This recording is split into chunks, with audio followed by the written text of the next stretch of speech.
El día de ayer conversábamos sobre los principios básicos de la electricidad como elemento fundamental para entender la energía solar.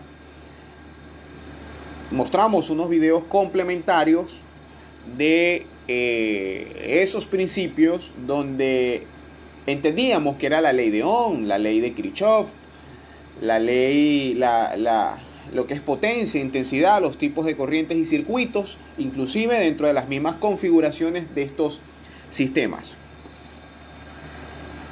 Es por eso que en esta ocasión es importante recalcar, resaltar el funcionamiento, el desempeño, los tipos de los componentes que conforman un sistema fotovoltaico. Inicialmente debemos decir que esta unidad número 4 es complementaria de la unidad número 2, donde explicábamos de manera muy superficial cada uno de estos elementos.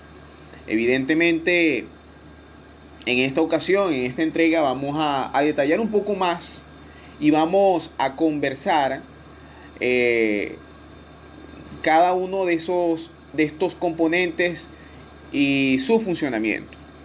Es por eso que sencillamente la unidad básica, recordamos, de un sistema fotovoltaico es la celda fotovoltaica, que son dispositivos eléctricos cuyo principal componente es el silicio, ya lo mencionábamos, que convierte la luz del sol en corriente eléctrica directa gracias al efecto famoso, a ese famoso efecto fotovoltaico. Un módulo o panel es un conjunto de celdas conectadas en serie o en paralelo para producir esos voltajes y corrientes deseados. La mayoría de las celdas producen medio voltio, 1 voltio, inclusive hasta 2 voltios, ¿ok? Donde está conformado por un módulo típico de 36, un módulo está conformado por 36 celdas, ¿ok? Por lo tanto tendrá un voltaje aproximado de 18 voltios considerando que cada celda genera medio voltio. Todo esto bajo unas condiciones estandarizadas y un voltaje nominal de 12 voltios.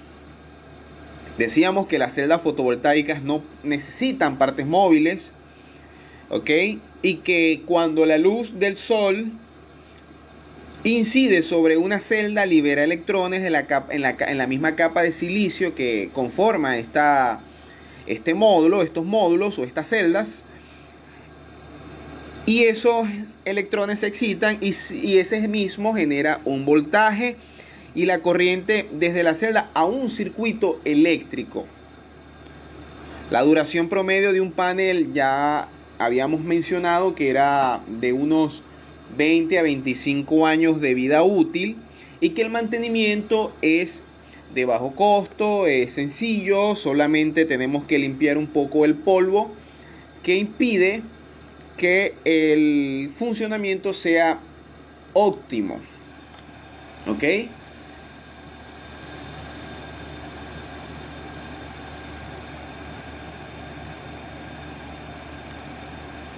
Aquí tenemos una serie de sistemas, de módulos, de arreglos fotovoltaicos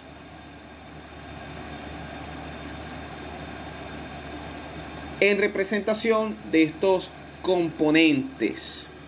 Es por eso que ahora vamos a hablar un poco sobre el desempeño de los paneles solares.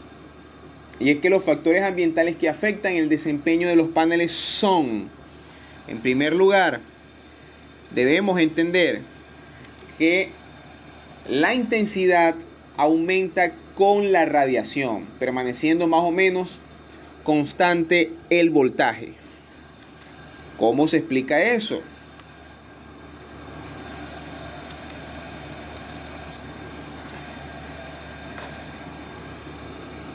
Disculpen allí que salió montada la lámina en las letras, ¿ok? Pero cuando hablamos de aumento de la radiación estamos hablando de que la intensidad aumenta con la radiación, permaneciendo más o menos constante el voltaje. Y es importante conocer este efecto, ya que los valores de la radiación cambian a lo largo de todo el día en función del ángulo del Sol respecto a la horizontal. Sabemos que el Sol tiene o la Tierra en su movimiento, por supuesto, en el sistema solar tiene un movimiento que hace que el Sol tenga una generación o una radiación en distintos ángulos determinados, y que se considera todo a través de la horizontal del plano donde esté ubicado ese módulo fotovoltaico. Por lo que es importante la adecuación de la colocación de los paneles de manera adecuada.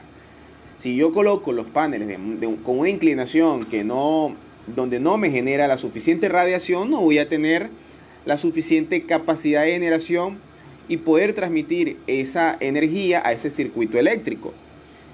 Un mediodía, por ejemplo, a pleno sol equivale a una radiación de 1000 watts por metros cuadrados, por dar un ejemplo. Cuando el cielo está cubierto, podemos decir que la radiación apenas alcanza los 100 watts metros cuadrados. La corriente que entrega un módulo es proporcional a la intensidad de la radiación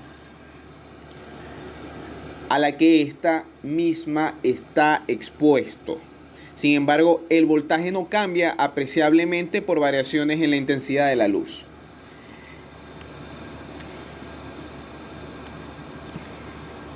Y aquí tenemos este mapa de energía solar mundial, donde podemos observar en qué lugares tenemos una mayor radiación de los rayos del sol. En este caso, Venezuela se encuentra por acá, Sudamérica, aquí en esta costa. Una buena situación, una buena localización geográfica que me permite tener una incidencia directa y muy grata al sol, y que por supuesto implementar estos sistemas en esta zona tan tropical, tan atractiva, puede generar un estupendo funcionamiento de los equipos fotovoltaicos. Otro de los factores que se considera en el desempeño de los paneles solares es la temperatura de la celda. Y podemos decir que a medida de que la temperatura de la celda aumenta por encima de los 25 grados centígrados, el módulo opera menos eficiente y el voltaje disminuye. Por ello, el aire alrededor de todo módulo, escuchen bien esto, es crítico para eliminar el calor acumulado que causan las altas temperaturas en la celda. No podemos tener estos equipos en cuartos cerrados, tenemos que tenerlo en una intemperie donde ella tenga interacción con el viento, con el aire puro, que no alcance altas temperaturas y que eso pues pueda afectar el desempeño de estos equipos. ¿Ok? Por eso es importante una estructura que proporcione ese flujo de aire a los paneles. Aunque un panel tenga un valor nominal de 100 watts, por ejemplo, si el sistema se instala en un clima cálido, es poco probable que produzca los 100 watts. En promedio, los valores reales de potencia serán aproximados del 88% de los valores nominales establecidos en los módulos de estos paneles solares. ¿Ok? Tenemos el otro elemento o el otro factor de desempeño, y es el sombreado. El sombreado, aun sea parcial, de los módulos fotovoltaicos puede resultar una reducción notable de la salida de corriente. Una celda completamente sombreada, ¿ok?, reduce la salida del módulo hasta un 75% de eficiencia de estos equipos. Como mínimo, el arreglo no puede recibir sombra en las horas comprendidas, por ejemplo, acá en Venezuela, las horas comprendidas de 9 a 3 de la tarde y en cualquier parte del mundo, dependiendo digamos, las horas de esos países, como está establecida, pero en el caso de Venezuela, en las horas donde más tenemos radiación solar es de 9 a 3 de la tarde. En esa hora es importante que es beneficioso pues para el sistema que no tengamos sombreado ni nubosidad ni nada de eso que afecte el desempeño de los equipos. Si hay sombra durante este periodo se necesitarán más módulos para producir la potencia adecuada. Por lo tanto, localizar los obstáculos que producen sombra en el sitio es de suma importancia. Por ejemplo, si hay árboles que impidan la radiación solar, si hay techos que en la inclinación o incluso edificios que tapan estos sistemas porque está obstaculizando el paso de la radiación o sencillamente está generando un sombreado, es importante tenerlo en cuenta al momento de tener clara la ubicación en donde se vaya a hacer una instalación de estos sistemas. Como otro elemento importante tenemos la orientación e inclinación de los paneles solares, que se considera, por ejemplo, hay países, eso depende muchísimo. Por ejemplo, acá en Venezuela podemos decir que la inclinación o la orientación e inclinación de los paneles solares se considera estándar en Venezuela, pues orientar los paneles normalmente hacia el suroeste, con una inclinación de 15 a 25 grados sobre la horizontal. Esta orientación garantiza que la radiación captada por el panel sea la mayor posible durante la época de menor radiación. Aquí tenemos un esquema bastante sencillo donde me indica el ángulo de incidencia respecto a la vertical, ¿ok? Y la radiación que incide en el sistema fotovoltaico. Cuando hablamos del ángulo de inclinación estamos hablando de este mismo que está acá, donde está esta flecha roja que dice ángulo de inclinación. Repito, en Venezuela respecto a la horizontal tiene un ángulo de inclinación entre 15 y 25 grados de ángulo. Eso depende muchísimo también de la latitud, ¿ok? De esta zona, en el caso de Venezuela, la latitud, uno mide la latitud y respecto a la latitud casi nunca, y eso lo quiero mostrar en la siguiente lámina. Fíjense acá, este ángulo representa, el ángulo del azimut, de este que está acá. Fíjense una cosa, cómo está inclinado hacia el suroeste. Si lo vemos desde el punto de vista, como está establecido en este esquema, norte-sur, este-oeste, ¿lo ven? Y como decía, el tema de la latitud del lugar, de allí depende los grados de inclinación. Es decir, el ángulo de inclinación fijo de los sistemas, de los paneles o los equipos fotovoltaicos o los módulos, si depende de la latitud, en el caso de Venezuela, que la latitud está entre 15 a 25 grados, ¿ok? Quiere decir que el ángulo pues oscila en ese mismo sentido, ¿ok?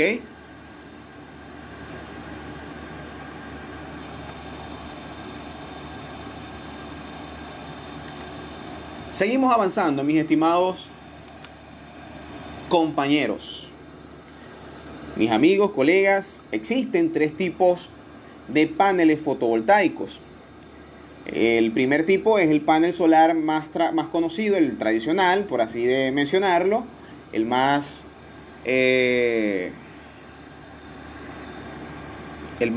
particular, y es el panel solar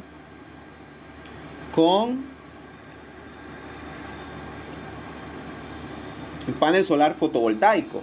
Este panel solar fotovoltaico, digamos, el primer tipo de panel del que vamos a estar hablando en esta explicación, que es el encargado de transformar la energía procedente del sol en electricidad. Existe otro modelo, otro tipo de panel solar, que ya lo vamos a mencionar como punto número 2. Y existe otro tercer tipo. De manera muy sencilla y resumida, este proceso se da, repito, cuando los fotones tienen las partículas que componen la luz, impactan sobre estos paneles concretamente. Y ya hemos hablado muchísimo sobre lo que es un panel solar fotovoltaico. Dentro de estos paneles fotovoltaicos existen varios tipos de función, de cómo estén compuestas, y eso depende muchísimo de cómo estén las células fotovoltaicas, ¿no? De ese modelo o de ese modelo de fabricación.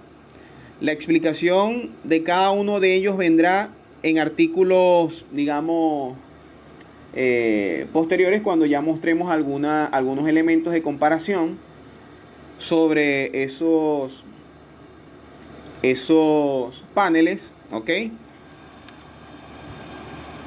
Y es que básicamente entender el funcionamiento y especificaciones de cada tipo deja de ser, digamos, de mayor intrascendencia, por así decirlo, porque es que en realidad cada uno cumple su función, unos más eficientes que otros y otros más sofisticados dentro de todos estos sistemas.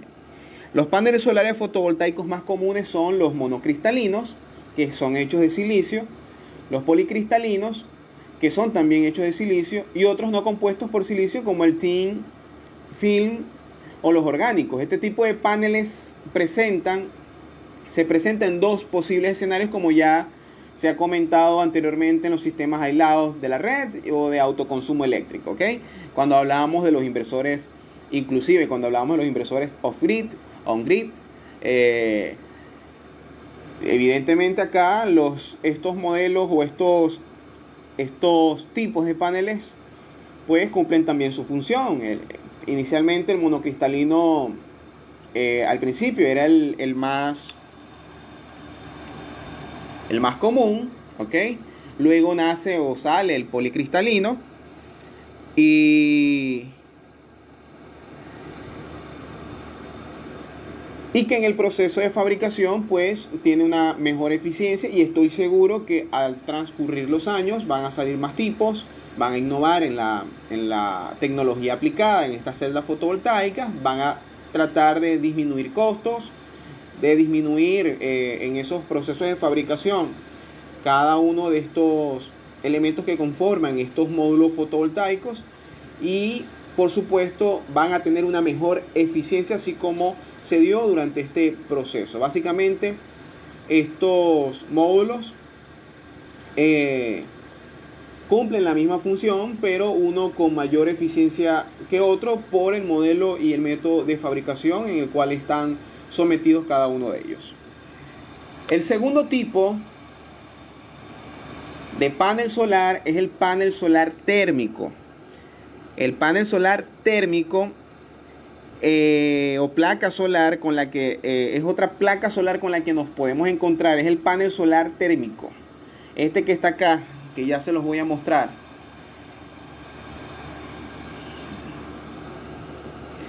Es el panel que permite transformar o que permite la transformación de la energía procedente del sol en energía, por supuesto, térmica, así como lo dice panel solar térmico. Es decir, transforma la energía solar en calor. Independientemente de que se utilicen a nivel doméstico o a nivel industrial, los paneles térmicos presentan múltiples usos, tales como lo son la climatización de las piscinas, de las duchas en los hogares, de los sistemas de grifo, el consumo de agua, la preparación del agua, por ejemplo, para el uso sanitario, ¿okay? Agua caliente sanitaria, creación de vapor. Tiene distintas aplicaciones estos modelos, y usa los paneles solares como elemento de transformación ¿ok? Como elemento de transformación, caramba, ok, como elemento de transformación de la energía solar en energía térmica. Y como tercer tipo tenemos el panel solar híbrido, que es sencillamente el panel solar híbrido, ¿ok?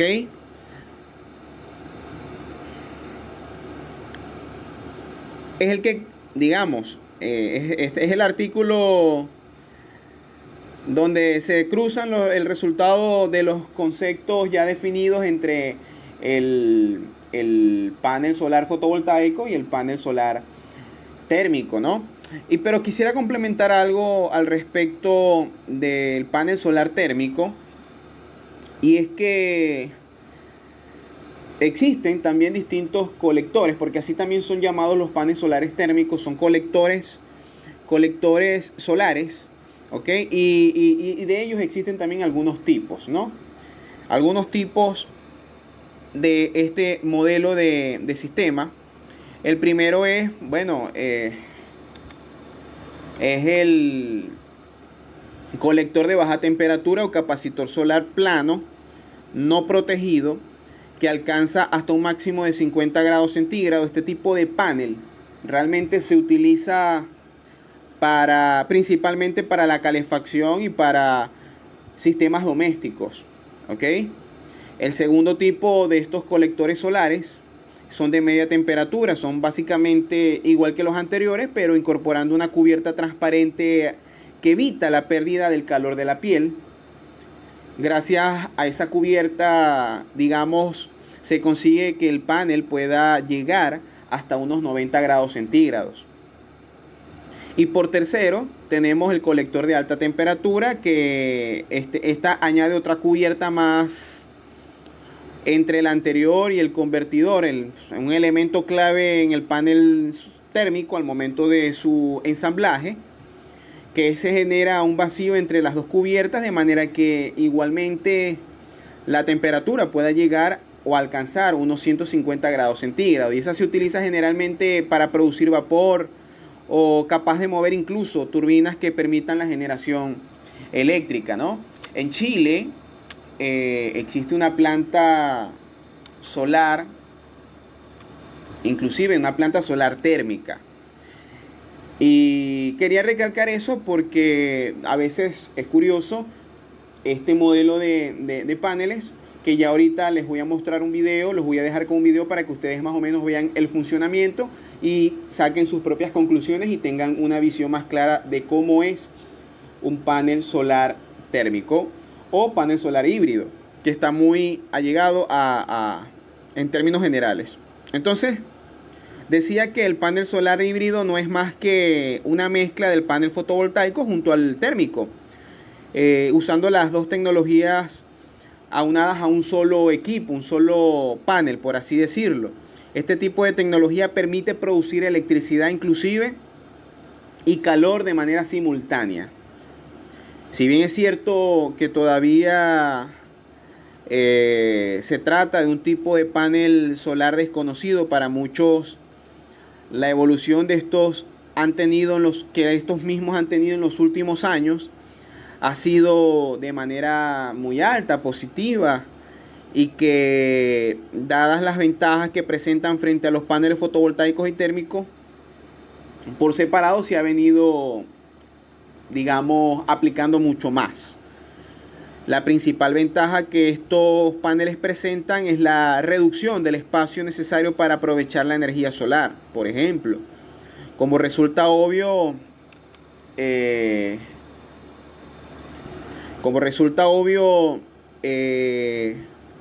estos equipos, el reunir dos paneles en uno solo hace que el espacio donde los paneles se vayan a ubicar por la mitad, por así decirlo, ¿no? Hablando de reducción de espacio.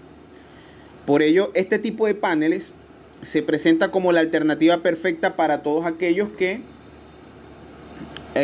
aquellos lugares donde, bueno, además de demandarse agua caliente sanitaria, el espacio en cubierta sea reducido, como por ejemplo un hotel, una piscina climatizada, por ejemplo, o una residencia donde tú tengas que, en aquellos lugares donde hay mucho frío, por ejemplo, hablemos de una España en invierno, en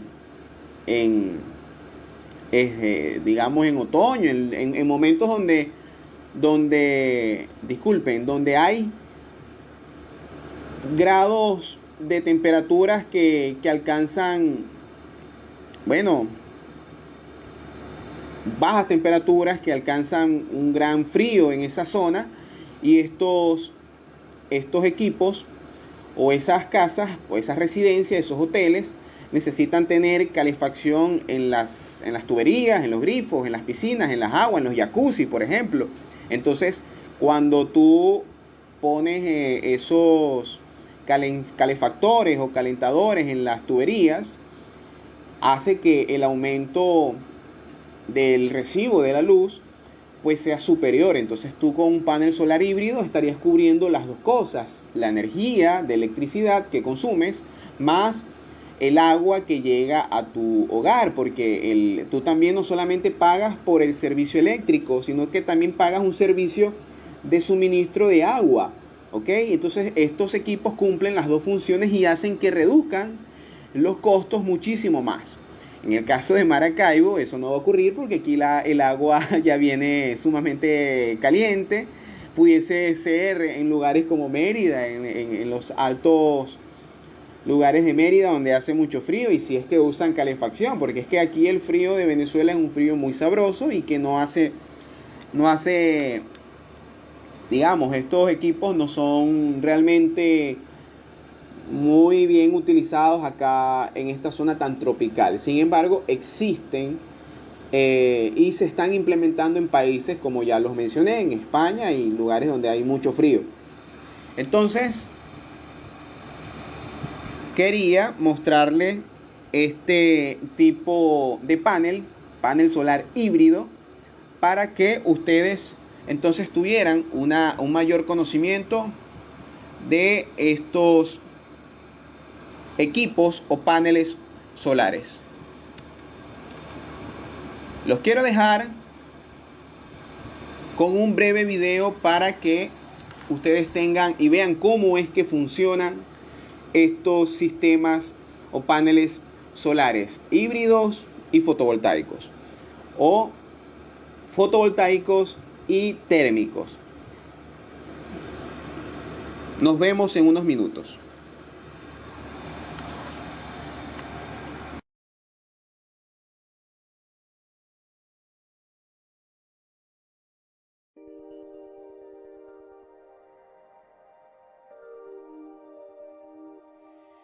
Calder Solar propone un calefactor de agua que incorpora tecnología amigable con el medio ambiente, permitiendo importantes ahorros económicos y energéticos en el consumo doméstico de agua caliente.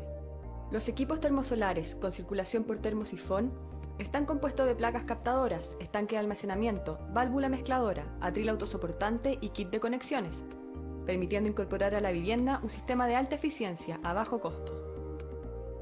El agua del suministro doméstico es ingresada a la placa solar Calder, donde se captan los rayos solares a través de las cañerías de polipropileno.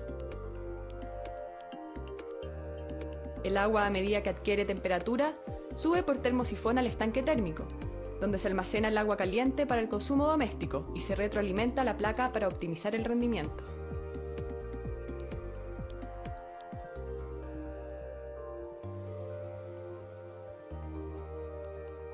El agua caliente a ser consumida pasa por una válvula mezcladora para asegurar una temperatura constante de suministro, y luego por el calefón, el cual se utiliza de apoyo durante aquellos meses donde el equipo no es autosuficiente.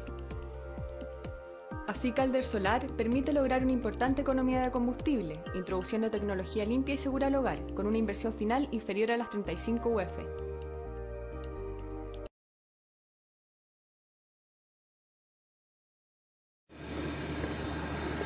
Ok, mis estimados, seguimos avanzando en esta unidad número 4. Luego de ver y de observar este video complementario, vamos a dar continuidad, y esta vez seguimos con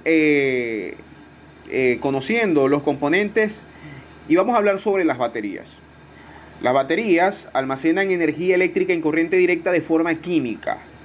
Su función es la de acumular la energía que se produce durante las horas del día para poder ser utilizadas durante la noche o cuando haga un mal tiempo, un día nublado o lluvioso que no se tenga generación a través de la radiación solar.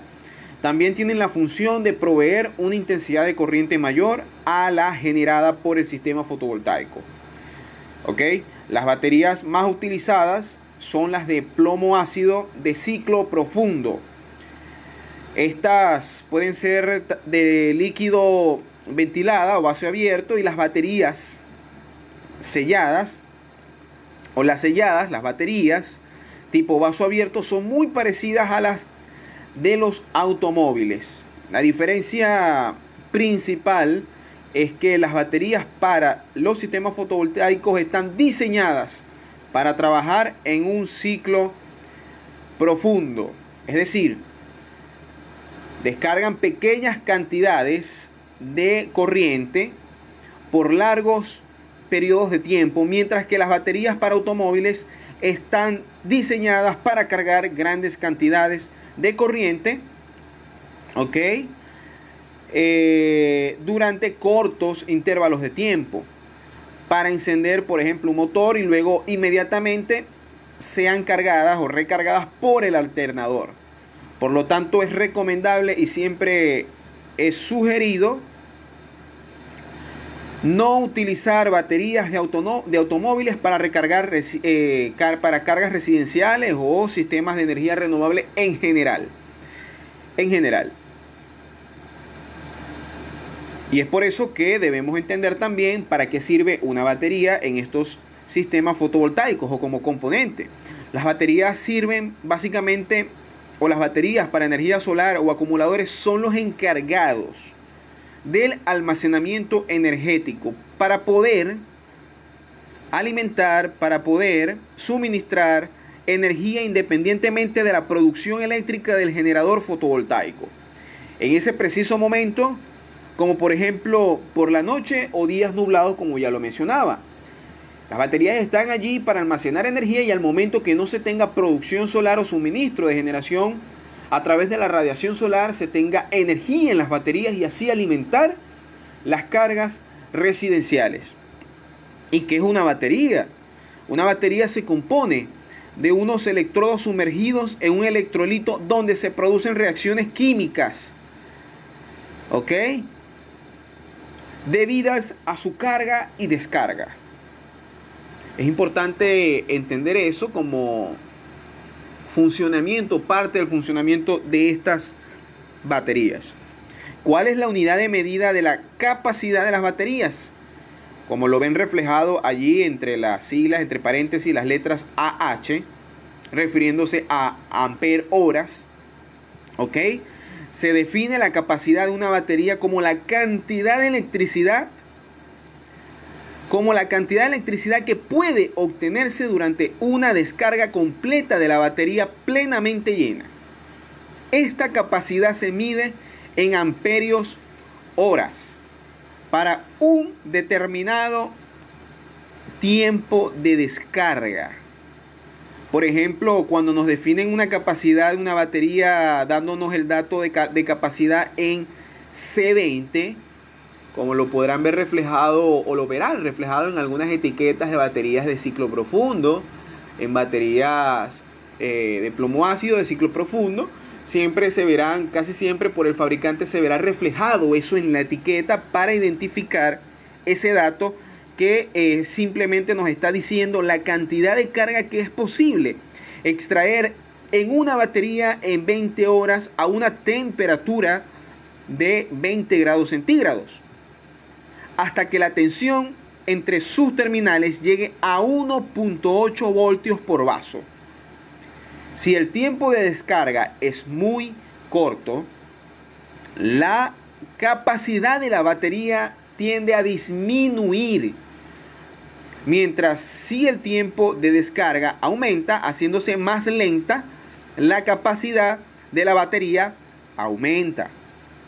Así, si tenemos un acumulador de C100, ¿verdad? Refiriéndose a que es igual a 250 ampere horas, significa que la batería puede darnos 250 amperios durante un periodo de 100 horas. Los fabricantes pueden dar la capacidad de una misma batería en diferentes tiempos de descarga. Normalmente para los cálculos se utiliza la capacidad en C100, ¿ok? Ya teniendo estos valores, pues pudiésemos identificar a través de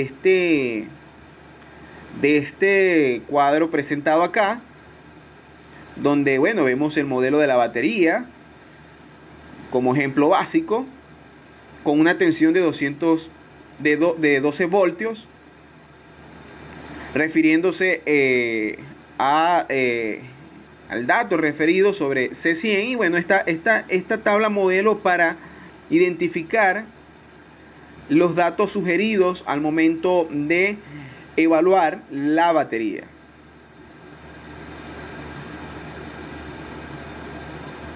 Profundidad de descarga de las baterías para energía solar. Se denomina así, compañeros estimados, al cociente entre la carga extraída de una batería y su capacidad nominal, en tanto por ciento o en tanto valor ponderado. Por ejemplo, una batería de 250 amperios horas, haciendo seguimiento al valor que ya venimos trayendo, que se ha sometido a una descarga de 100 ampere horas. Eso significa que la profundidad de descarga que se le es sometido es de 40% del total de la batería. ¿Ok? Dando así entonces algo que se llama vida útil de la batería. Y para eso es importante entender qué es la vida útil de la batería. Cuando se habla de la vida útil de una batería, se da el número de ciclos de carga y descarga, o mejor dicho, se habla de el número de ciclos de carga y descarga que puede ser sometida a una determinada profundidad de descarga. Además, la vida de la batería es proporcional a la profundidad de descarga habitual. Por ejemplo, vamos a usar el ejemplo de un tipo de batería, el caso de las baterías monoblock, que tengo una vida útil de 180 ciclos a una profundidad de descarga del 80%. Por ejemplo, si las descargas se reducen al 30%, la vida útil de esa misma batería aumentará a más de 1000 ciclos, ¿no? Y eso es importante. Ya hoy en día existen dispositivos electrónicos que me permiten poder proteger aún mucho más esa profundidad de descarga de las baterías. Y por eso acá les dejo una pequeña gráfica de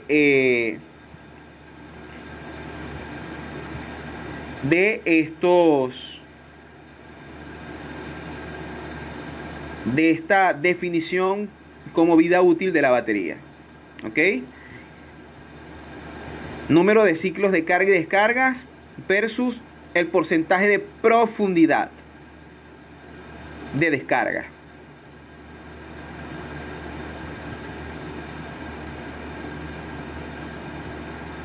Es decir, que mientras menos sea el porcentaje de descarga, mayor vida va a tener la batería. Así se refleja en la gráfica que tenemos acá. ¿Ok? Mientras mayor porcentaje de descarga, más vida tendrá la batería. Y es importante tener ese dato, e inclusive al momento de generar algún tipo de resultado a ese cliente que necesita conocer sobre el funcionamiento de sus equipos adquiridos o comprados, en una pequeña memoria descriptiva se le puede explicar cómo es el funcionamiento de las baterías para evitar confusiones o malos entendidos durante el proceso de la instalación, porque a veces, repito, mientras más cargas tú le apliques al sistema, en este caso por las noches, por ejemplo, donde tenemos el funcionamiento pleno de las baterías. Mientras más cargas tú apliques, más consumo vas a tener y el ciclo de descarga es mayor y por lo tanto la vida útil de las baterías se va a ver reducida. Y recordemos lo que dijimos anteriormente, que mientras más alto sea el consumo, más costoso será el equipo a instalar. Muy bien, existen varios tipos de baterías. El primer tipo del cual vamos a estar hablando es las baterías monoblock. Las baterías monoblock están diseñadas a pequeñas instalaciones solares y donde se busque una relación calidad-precio equilibrada. ¿Ok? Este tipo de baterías es adecuada para utilizar en pequeñas instalaciones fotovoltaicas aisladas, como por ejemplo con iluminación, televisor, ordenador y algo sencillo, algo básico, algo elemental que sirva de elementos de respaldo al momento de tener electricidad. Y estas mismas, que ninguno de estos equipos que sean conectados a estas baterías monoblock lleven motor, porque eso aumentaría el nivel de desempeño de este tipo de batería. ¿Ok? Este tipo de baterías, digamos, es la más barata, es la más sencilla y también es denominada como batería monoblock de plomo ácido inundada tradicional o batería monoblock plomo ácido abiertas. ¿Ok? En base a la tecnología utilizada en la fabricación de la batería. Que eso es importante, conocer el proceso de fabricación, eso es contenido para tirar al cielo, compañeros, de cómo es el proceso de fabricación no solamente de las baterías, sino de los mismos paneles solares. Y la tecnología que se aplica para el diseño y la construcción de estos componentes. Y es por eso que hago mención de que a base de la tecnología de fabricación de la batería, pues se denomina también el nombre que se le pudiese dar a estas baterías monoblock, tanto de plomo ácido inundada como batería monoblock de plomo ácido abierta, ¿no?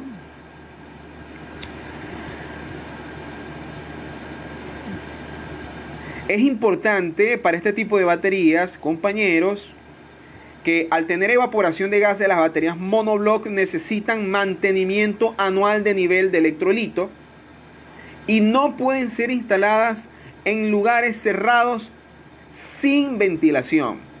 Necesitan respirar, necesitan tener ventilación, necesitan tener aire fresco para que ellas puedan tener un buen desempeño.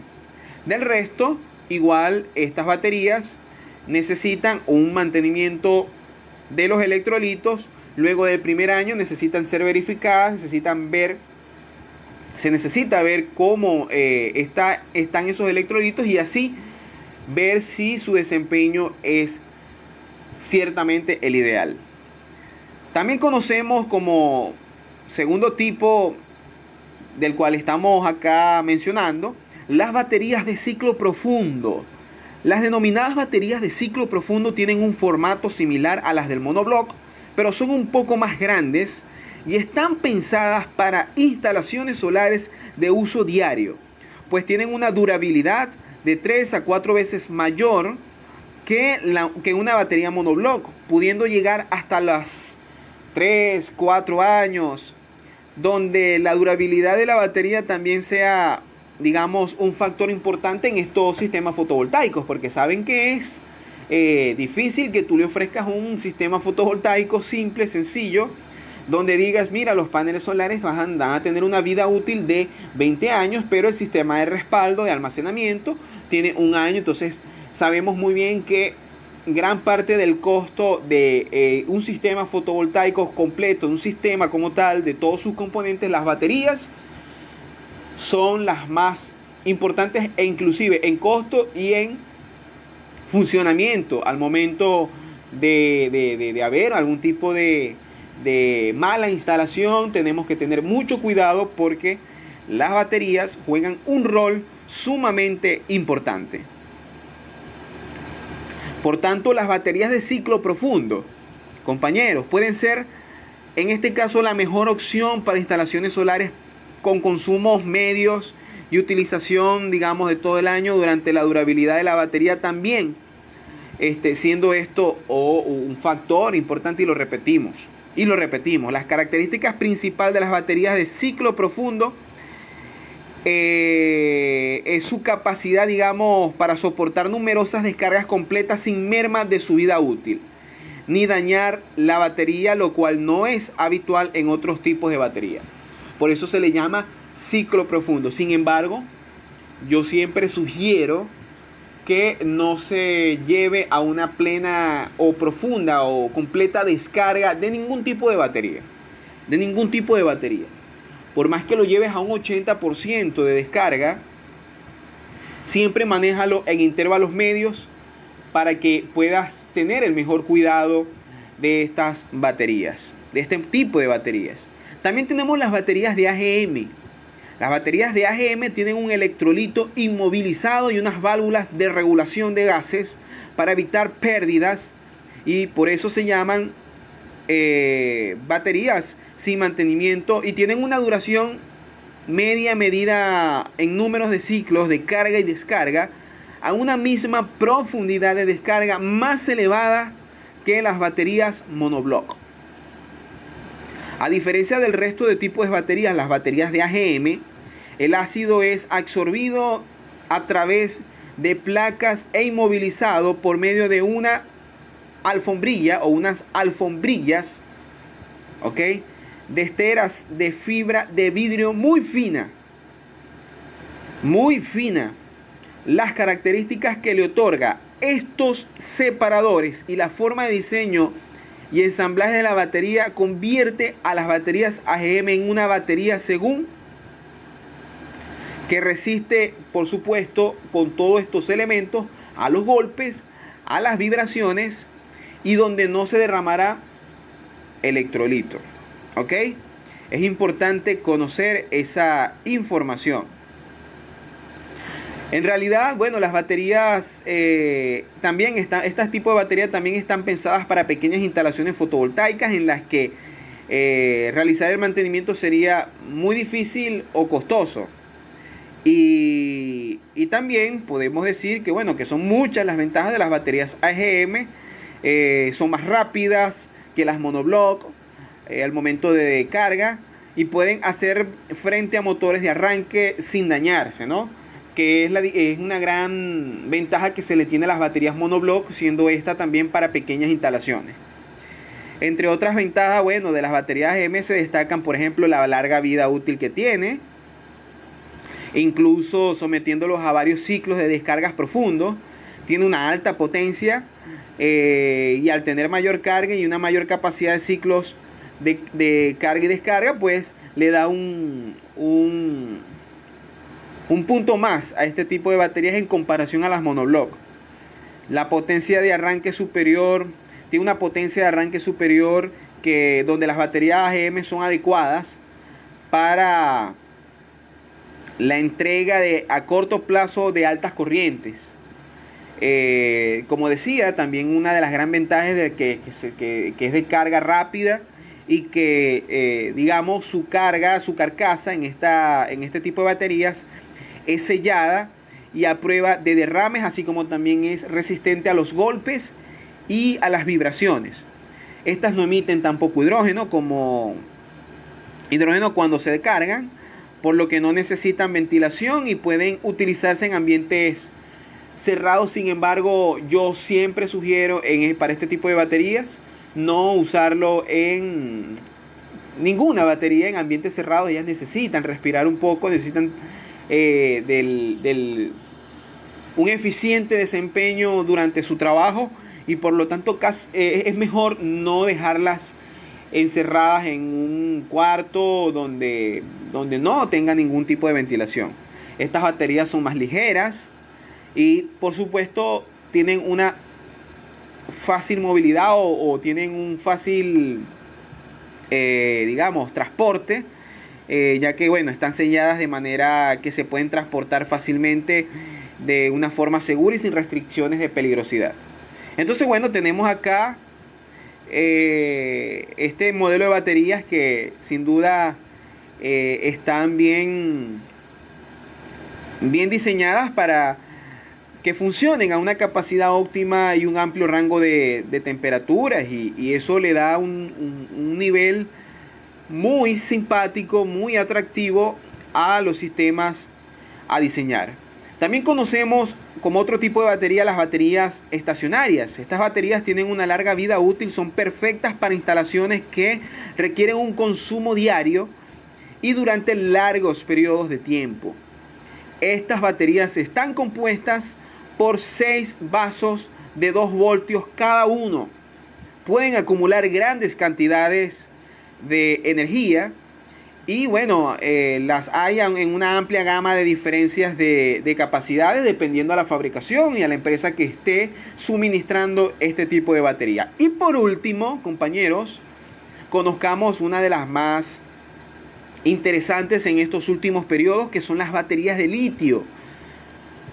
Ocupan poco espacio estas baterías, pesan poco y no emiten gases. También, por tanto, se pueden poner en cualquier sitio y el tiempo de carga es el más rápido en comparación al resto de las baterías. Se pueden realizar descargas totales sin verse su vida intensamente afectada. Es decir, en pocas palabras, este tipo de baterías, las baterías de litio, tienen una alta durabilidad y son las más recomendadas hoy en la actualidad para el funcionamiento de los sistemas fotovoltaicos. ¿Ok? La desventaja que tienen estas baterías es que actualmente tienen un costo muy elevado producto a lo que ella representa, ¿no? Sin embargo, en un futuro se cree que los fabricantes lo puedan ir optimizando un poco más de lo que ya está establecido a medida que han pasado los tiempos, así como se ha ido avanzando tanto en los paneles solares, también en las baterías fotovoltaicas. Vemos que teníamos unas monobloc para bajas escalas de funcionamiento en los sistemas, y ahora contamos con unas baterías de litio que tienen un alto costo, pero que tienen una alta durabilidad y que también es de fácil transporte, de carga rápida, no se ve afectada por el ciclo profundo de descarga, y todo esto le da una gran ventaja atractiva al momento de realizar una propuesta corporativa hacia una empresa para el funcionamiento e instalación e implementación de la energía solar en estos sistemas. Conociendo este componente importante del sistema, las baterías, quiero invitarlos ahora a ver el siguiente video para resumir toda esta información a través de el siguiente video complementario. Nos vemos en unos minutos para seguir hablando ahora de otro componente importantísimo, como lo es el regulador de carga, el controlador. Amperios horas. Ahora hagamos una pausa para explicar brevemente amperios por horas.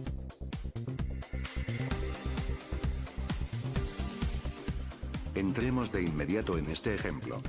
Una batería de 200 amperios por horas en un rango de 20 horas, sostiene una descarga de 10 amperios antes de llegar a un 100% de descarga. 10 amperios por 20 horas es igual a 200 amperios por horas. Usted pudiera decir que la misma batería de 200 amperios por horas puede durar 4 horas con una descarga de 50 amperios. Pero, realmente, ese no es el caso. La razón que no se puede establecer esta comparación es que la capacidad de las baterías exactamente decrecen al mismo tiempo que la carga se incrementa.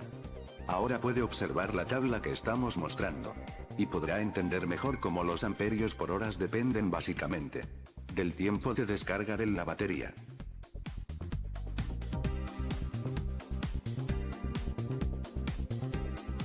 Si decidimos utilizar para nuestro sistema solar baterías AGM o baterías de tipo gel, pudiéramos tener un 84% de 200 amperes horas o 168 amperes hora en un rango de 4 horas.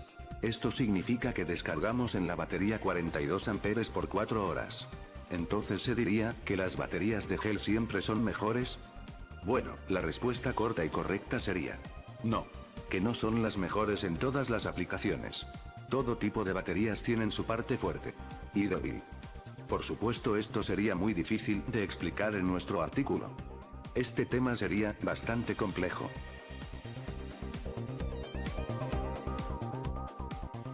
Cuando usted esté en el mercado comprando baterías para su sistema solar, nunca trate de comparar las baterías de 20 horas con baterías basadas en 100 horas. Las baterías con carga completa pueden tener entre 25 a 40% amperes horas, cuando es usado las de 100 horas contra las del rango de 20 horas. A, G, M y células gel pueden tener 20 a 25%, un rango más alto. Pero, para mantenernos fuera de confusión, siempre es aconsejable usar el rango de 20 horas, cuando planea un banco de baterías para almacenar electricidad.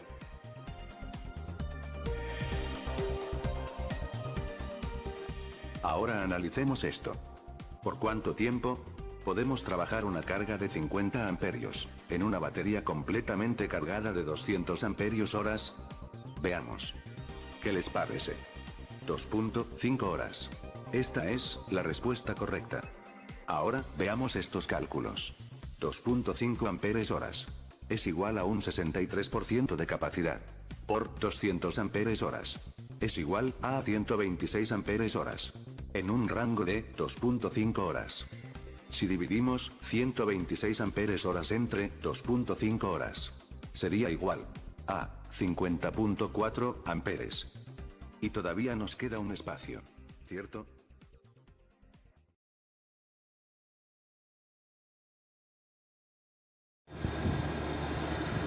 Continuamos explicando y hablando sobre los componentes de esta unidad 4, los componentes en los sistemas fotovoltaicos. Ahora vamos a hablar sobre los controladores o los reguladores de carga. Las instalaciones fotovoltaicas autónomas aisladas necesitan de un sistema de baterías o acumuladores para almacenar, por supuesto, la energía producida en excedente cuando tenemos sol y utilizarla posteriormente cuando los paneles no son capaces de producir energía necesaria que demanda la instalación. ¿Ok? El control de este proceso de carga y descarga de las baterías lo realiza un dispositivo llamado regulador de carga. Este dispositivo, a pesar de su sencillez o su bajo costo, comparado con el coste total de la instalación, es fundamental para proteger la vida útil de las baterías y mejorar el funcionamiento del sistema fotovoltaico. En teoría, este pequeño dispositivo controla la carga y la descarga de las baterías, mejor dicho, que no haya sobrecarga, ¿ok?, ni sobredescarga de las baterías que se están implementando en el sistema. De esa manera estaría aumentando la vida útil de ellas, y que, aunque en la práctica real, digamos, como ya luego veremos más adelante,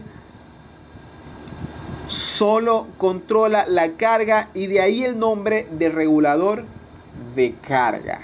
¿Ok? Sencillamente eso. Los controladores o el controlador fotovoltaico trabaja como un regulador de voltaje. La principal función es evitar que las baterías sean sobrecargadas por el sistema de paneles y proteger que se descargue demasiado por las baterías o por las cargas de consumo, en este caso de corriente directa. El controlador vive monitoreando constantemente el voltaje también de las baterías, porque en él se conectan, ¿ok?, cuando las baterías están completamente cargadas o están en su, digamos, en su 100% de carga, están llenas de energía, y el controlador detendrá o disminuirá la cantidad de corriente que circule desde los paneles hacia las baterías. ¿Ok? Cuando las baterías se descargan a un nivel muy bajo, desconectarán la corriente que fluye de las baterías a los aparatos conectados con carga de consumo en corriente directa. ¿Ok?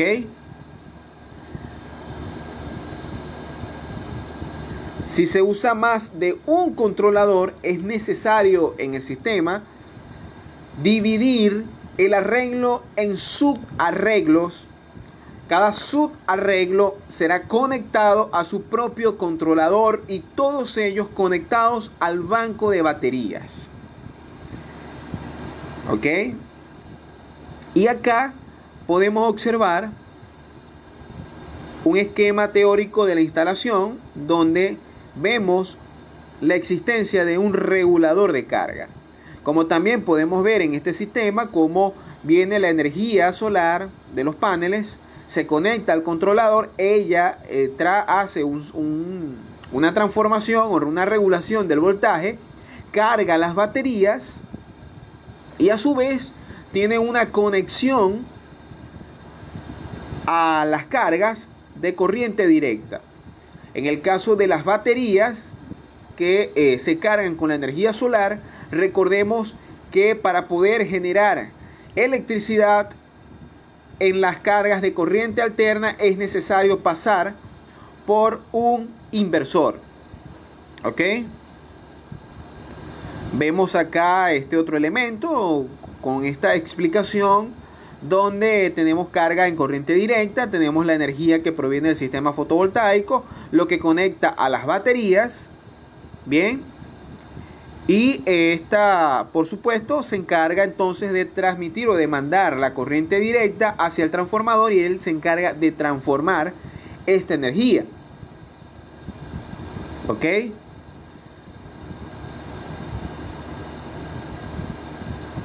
Aquí vemos otro esquema de este esquema teórico de los controladores. Y es importante recalcar que en teoría el regulador o controlador de carga podría trabajar en dos zonas, ¿no? En dos zonas diferentes. En la zona de carga, siendo su misión garantizar la carga suficiente de la batería, evitando sobrecargas. Y también en la zona de descarga, ¿ok? Asegurando el suministro eléctrico diario suficiente y evitando descargas más allá de la profundidad de descarga de la batería. Como ya vimos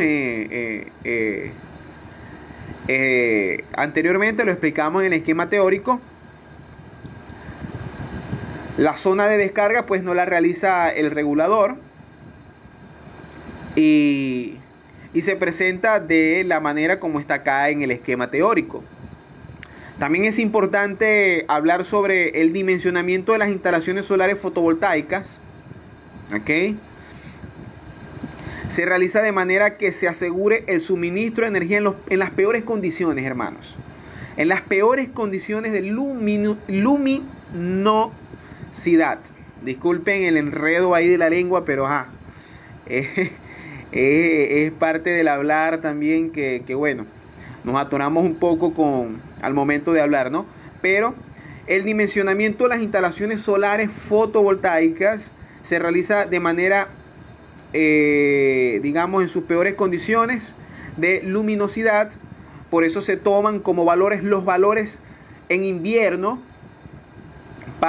porque esa es la temporada donde la radiación solar no tiene la incidencia para que ellos puedan trabajar de manera eficiente, como ya lo hemos dicho en la primera parte de esta unidad número 4.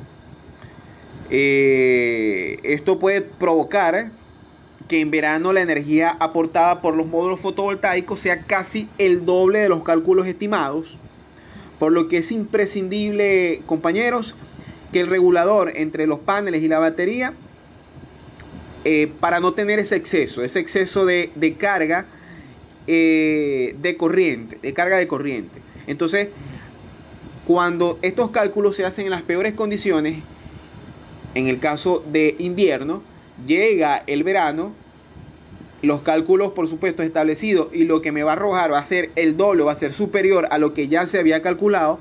el regulador estará allí para controlar, para regular el exceso de carga. Es por eso que este elemento es fundamental en los sistemas fotovoltaicos. Este exceso de corriente podría incluso hervir el líquido de las baterías y dañar las baterías. Entonces, muy bien. Tenemos un tercer componente fundamental de los sistemas fotovoltaicos. Ahora queremos mostrarles el siguiente video y así avanzamos a conocer los inversores de los sistemas fotovoltaicos.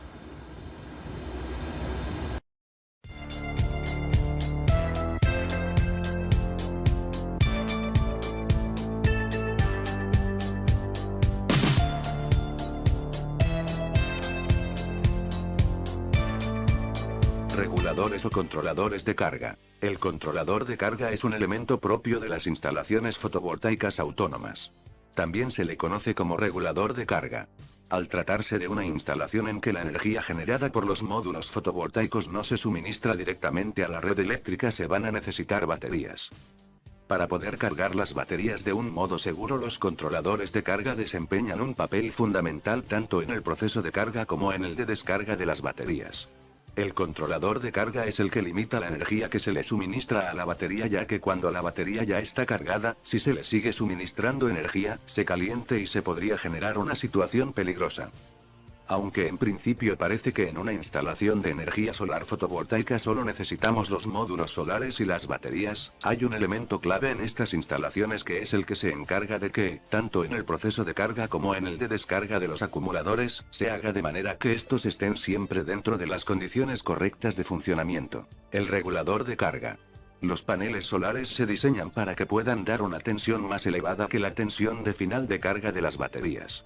Así se asegura que los paneles solares siempre están en condiciones de cargar la batería, incluso cuando la temperatura de las celdas de la batería sea alta y se produzca una disminución del voltaje generado. Esta sobretensión tiene dos inconvenientes. Por un lado, se pierde una pequeña parte de la energía máxima teórica que puede dar el panel fotovoltaico, 10%, que se obtendría si trabajara a tensiones un poco más altas que las que impone la batería. Por otra parte, cuando la batería llegue a su estado de plena carga, no llegará a su potencial máximo que puede dar teóricamente el panel solar, y este seguirá intentando inyectar energía a los terminales de la batería, lo que producirá una sobrecarga que perjudicará la batería, disminuyendo la vida útil de esta. El regulador de carga tiene la misión de regular la corriente que absorbe la batería para que nunca se sobrecargue peligrosamente. Por este motivo, detecta y mide constantemente el voltaje de la batería, mide su estado de carga y, si este llega a un valor de consigna previamente establecido que corresponda al valor de tensión máxima admitida, actúa cortando el flujo de corriente hacia la batería o bien deja que pase solo una parte para mantenerla en estado de plena carga, sin sobrepasarse. Esta corriente mínima se denomina corriente de flotación y se da cuando la batería está a plena carga y recibe solo la energía suficiente para mantenerla en ese estado, que, en periodos largos, compensará la autodescarga. Los parámetros que definen un regulador son: 1. Voltaje máximo admitido o voltaje máximo de regulación. Es el valor de voltaje máximo que el regulador permite aplicar a la batería. 2. Intervalo de histéresis superior. Es la diferencia entre el voltaje máximo de regulación y el voltaje al que el regulador permite el paso de toda la corriente producida por los paneles solares. Para un valor de voltaje intermedio, el regulador deja pasar una fracción de la corriente producida por los paneles fotovoltaicos, que es más pequeño cuanto más se acerca el voltaje de los terminales de la batería al valor máximo de regulación. 3. Voltaje de desconexión. Voltaje al que se desconectan automáticamente las cargas de consumo a fin de evitar una sobredescarga de la batería. 4. Intervalo de histéresis inferior. Es la diferencia entre el voltaje de desconexión y el voltaje al que se permite que los consumos se conecten de nuevo a la batería. Los siguientes parámetros definen las prestaciones más habituales de los reguladores de carga que se utilizan en las instalaciones solares fotovoltaicas autónomas. 1. Protección contra sobrecargas del acumulador, corte por alta. Esta es la función básica del regulador. Evita que la batería se caliente, que se pierda agua del electrolito y que las placas se oxiden. 2. Alarma por batería baja. Indicadores sonoros o luces que indican que el acumulador está bastante descargado. A partir de este momento, el usuario puede moderar el consumo, lo que evitará una descarga dañina y excesiva del acumulador. 3. Desconexión por batería baja, corte por baja. Esta función hace que el regulador corte el suministro de corriente hacia los consumos si el nivel de carga del acumulador es demasiado bajo y, por tanto, corre el peligro de una descarga profunda, hecho que originaría problemas de sulfatación. 4. Protección contra cortocircuitos. Esta función permite, mediante un fusible, proteger el regulador, así como la salida del acumulador de sufrir intensidades elevadas en caso de cortocircuito en alguno de los circuitos de consumo de la instalación. 5. Visualización de funciones. La mayoría de los reguladores tienen algún sistema visual que permite obtener información sobre el estado de la instalación, simplemente con unos indicadores diciendo que los paneles están dando corriente, si la batería está cargada o descargada, o bien más cuidadosamente por medio de indicadores de los niveles actuales de carga, o voltaje de las baterías.